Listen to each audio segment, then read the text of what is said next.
how the scientist community, the technologists have responded to it, especially with reference to India. It is only the science in which you have to believe in. It will come to rescue because science solves, science creates solutions by which we will be saved. So I think faith in science is extremely important. And science, which used to be on a periphery, has suddenly come to the center stage, Yes. as you can see, science, technology, and innovation.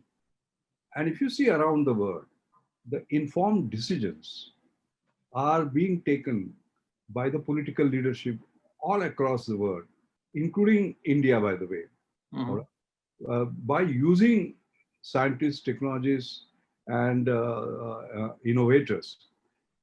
If you just see, for example, at the beginning of the pandemic and look at India, we had, as far as diagnostic capacity was concerned, it was close to zero as far as COVID was concerned. Yes. So there was limited diagnostic capacity. There was no point of care diagnosis. There were no vaccines, no therapeutics. Uh, Ventilators were importing. Then personal protection equipment were largely importing, and all sorts of challenges. And you just see the dramatic change. Yes. You know, just look at PPEs, personal protection equipment. You will see that just in March, we were importing them. And can you believe it, in July, We're exporting. imported 2.3 million. Can you just imagine the The change. turnover, the change? So there, the scientists, the technologists, the innovators, the public uh, sector as well as private sector coming together, all that has happened by looking at science as the platform. And even for that matter, vaccines, the whole world is in a race. There are some 30 candidates, out of which three are at phase 2 and phase 3 in India, In, basically. So you can quite clearly see science has responded, and science has responded rapidly, and science has responded with science that is actionable. so can you give us some specific example? Let's start with your own organization, Council of Scientific and Industrial Research, CSIR, which you led for record number of I guess 11 years.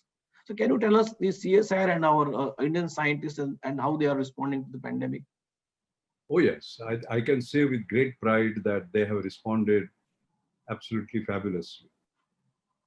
CSIR is a powerful uh, organization because it has a rich scientific and technological base, all right? And we have laboratories with diverse disciplines, diverse capacities.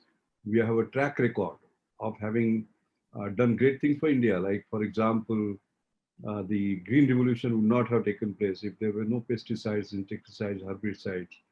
And 70% of what was used was created by I see. CSIR. Today, we call ourselves the pharmacy of the world, generic drugs. We are the biggest supplier Yes. uh, to offer generic drugs of very high quality, very lowly price. The entire base was created by CSIR. So CSIR has lots of things to its credit. But here, what has happened, the magic has been that we have a great leader, Dr. Shekhar Mande, the Director Mhm. General, inspiring leader, and he's a real team builder. So he got the team CSR together. Because normally what happens is the 40 labs behave like they're 40 labs, etc. But bringing them together was very, very important. And then they decided on the verticals, whether it was diagnosis, whether it was surveillance, whether it was drugs and therapeutics, vaccines, PPEs, then issues connected with supply chains. And they formed task forces and with very strict sort of timelines. So if you see, for example, just let us take one example of molecular and digital surveillance, and we require diagnostics for that. And if you look at the standard RT-PCR technology, etc., it takes a while. If somebody has a COVID, Yes. you don't know whether he has or not for 1 or 2 days because that's how long it takes. And how ideal it would be, like pregnancy kit, you immediately sort of get to know, you create a sort of paper strip. And the Institute of Genomics and Integrative Biology has created that. And this year, as you know, the Nobel Prize was won by CRISPR, all right, which are like molecular scissors which cut and paste the genes. And they use that cutting edge technology, CRISPR-Cas9. And the beauty of that is that you get to know whether you have COVID or not within just 1 hour, all right? And the Tata Sons have partnered with them, and they're going to sort of produce this. It has got all certifications. They're also looking for export, and the cost is just 500 rupees. Yeah, so not 5,000, but 5 or 2,500, but so that is very important. What laboratories have done, for example, National Aerospace Laboratory, they're always in the air. They're thinking of building aircrafts and so on and so forth. But in this particular case, what they did was that they used their expertise. Like, for example, when you are up in the air, you have the oxygen mask. Right?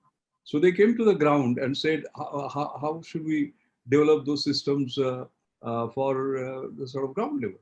So they created this, what is called as a Swashvayu, that is a BiPAP, which was a non-invasive ventilator. Within just 36 days, responding very fast.